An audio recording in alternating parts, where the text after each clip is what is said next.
I would like to speak to you today about the book Transgendered Warriors by Leslie Feinberg.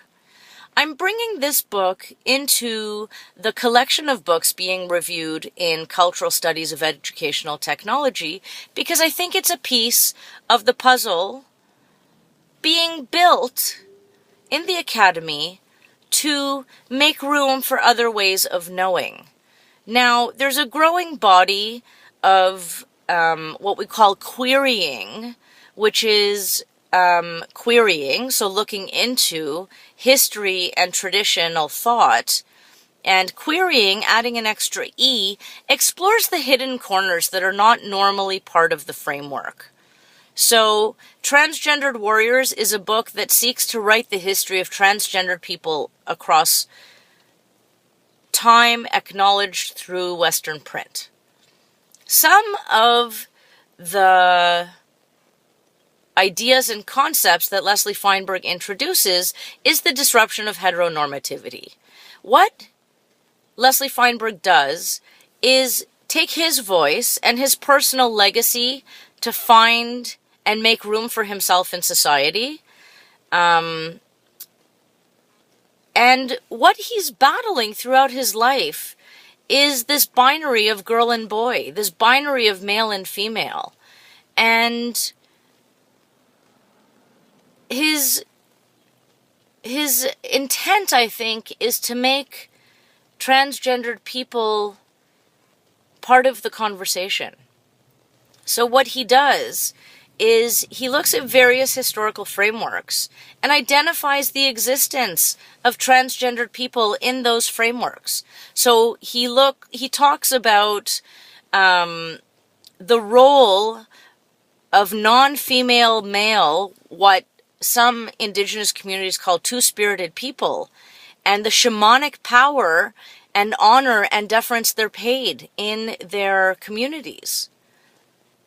And that departs from the way transgendered people are treated in Western society. So he's celebrating this non-conforming gender construct.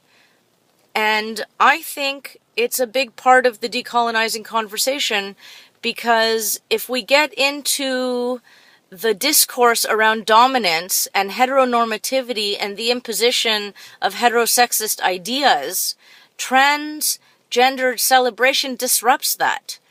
And Leslie Feinberg is writing the history of people that have been written out of history or conveniently omitted because of, I think, their threat to the continuity of that normalized heteronormative status quo.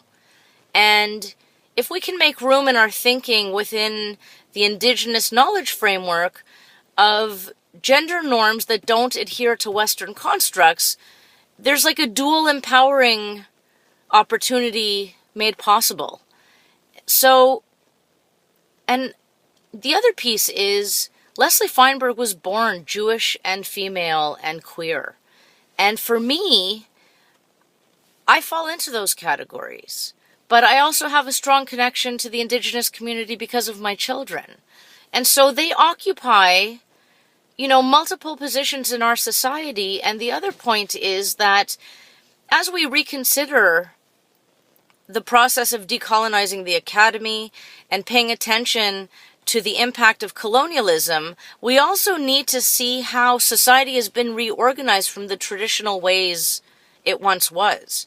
The disruption that continues to manifest today is oppressive.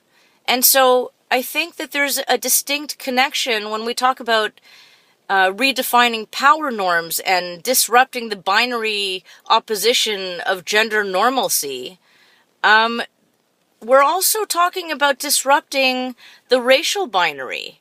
And the indigenous population is sometimes even left out of that because it's like the baseline, it's the starting point. But if we just jump into the air and start at Western history, then we don't need to acknowledge the land. And if we don't start from the land, our discourse on intersectionality and our discourse on dominance and our discourse on disrupting the power embedded in the systems that seek to define us and relegate us to places that are controllable, then we're not continuing the struggle, because really this is an ideological struggle against European frameworks. So if we can disrupt the power manifestation of European frameworks by diversifying not only the academic framework, but the positional framework. So where do we write from? And if the voices can become louder, which is what Leslie Feinberg is doing by bringing the transgendered voice, identity, and social construct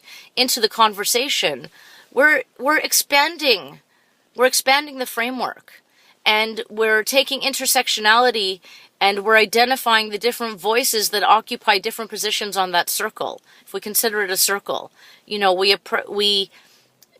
Leslie Feinberg is occupying now a white male position, but the struggle to come to that place and the struggle to be identified as such, yes, it has a power embeddedness in that position, but there's also the hidden story of the transgender struggle. So I think